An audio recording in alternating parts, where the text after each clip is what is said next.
बोल न्यूज का तहलका खेज स्टिंग ऑपरेशन। सिंध सरकार में मामूली क्लर्क का राज, नौकरियां बांटने का इंकशाफ हुआ है। नैब मेरे इशारों पर चलता है, उमैर खान का ये दावा है। बोल ने कर दिया पर्दा चाक। सिंध हुकूमत की मुलाजमतें बांटता क्लर्क उमैर खान 2009 में महकमा ज़कात में ग्रेड 7 में भर्ती हुआ और वजीर आला सिंध के प्रोटोकॉल में तैनात। बोल न्यूज स्टिंग ऑपरेशन का ये बड़ा इंकशाफ। नए मुकदमात बंद कराने के लिए लाखों रुपए की रिश्वत। डायरेक्टर नैब रिजवान सोमरो मेरा दोस्त है, उमैर खान बात करके केस बंद करवा दूंगा।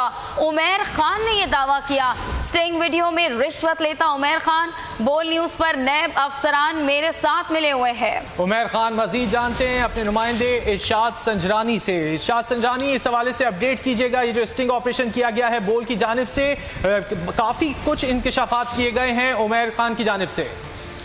देखिए, बिल्कुल ये तहलका खेज इंकशाफात हैं जो कि हमारे इदारों के लिए बहुत अहमियत के हामिल हैं। सबसे बड़े सवालिया निशान वज़ीर आला सिंध मुराद अली शाह की तरफ जाता है, वज़ीर इत्तलात की जानिब जाता है कि ये बाकायदा वज़ीर आला सिंध की वज़ीर आला हाउस के जो गली में ये मामला हुआ है और वीडियो में देखा जा सकता है कि लाखों रुपए बाकायदा रिश्वत दी जा रही है। एक नैब का केस है जो कि महकमा बल्दियात में जो जारी है, इस हवाले से तहकीकात कर रहा है नैब, उसको बंद कराने के हवाले से उमैर खान बाकायदा कह रहा है कि ग्रेड 7 का मुलाजिम जो कि 2009 में भर्ती हुआ टाइपिस्ट के तौर पर बैंक में ज़कात उशर, उसको 2012 में बाकायदा एक नेटवर्क है जो कि वज़ीर हाउस में मौजूद है, वो इसको लेकर आया। डीजी जो कि प्रोटोकॉल हैं उनके हवाले से तहकीकात की जाए। और उमैर खान बहुत बड़े इंकशाफात कर सकते हैं कि उनके असल मामला ग्रेड 7 के इस मुलाजिम का है, उसके पीछे जो मास्टरमाइंड इसको चला रहे हैं उस पे है, जो कि पूरा निजाम चला रहे हैं इस वक्त वज़ीर हाउस में,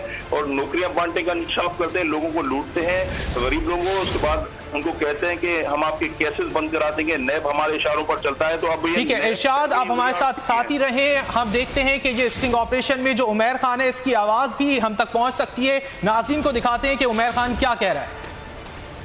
डीजी नैब को सबमिट नहीं कराई थी। हमने बोला ये एक्शन नहीं लेगा तो मैं रिजवान सोमरो को बोलूंगा। रिजवान सोमरो जो डायरेक्टर नैब है वो मेरा दोस्त है।